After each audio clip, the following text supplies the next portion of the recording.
कुठल्याही निवडणुका झाल्यानंतर कुठला उमेदवार निवडून येणार याची उत्सुकता आपल्या सगळ्यांनाच असते। त्यामुळे एक्झिट पोल एजन्सीज आणि न्यूज एजन्सीजनी घेतलेले हे एक्झिट पोल्स आपण सगळ्या न्यूज चॅनल्सवरती तेवढ्याच उत्सुकतेने आणि सिरियसली बघतो। पण ह्या एक्झिट पोलची सुरुवात नेमकी कधी झाली तुम्हाला माहिती आहे?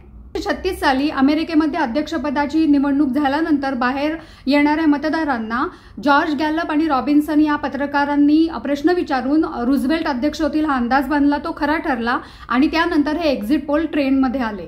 ब्रिटनमध्ये 1937 साली आणि फ्रान्समध्ये 38 साली एक्झिट पोलची सुरुवात झाली। भारतामध्ये सुद्धा 1957 साली एक्झिट पोल घेतले गेले, पण काही कारणांनी त्याचा रिझल्ट हा ग्राह्य मानला गेला नाही। त्यानंतर 1980 साली खऱ्या अर्थाने प्रणय रॉय यांनी एक्झिट पोल पॉप्युलर केले। एक्झिट पोलमध्ये कुणाचं ओपिनियन घेतलं जात नाही, तर ऍक्च्युअल मतदान करून बाहेर येणाऱ्या मतदारांना प्रश्न विचारून काही अंदाज बांधले जातात आणि त्याच्यामुळे हे अंदाज खरे ठरण्याची शक्यता खूपच वाढते।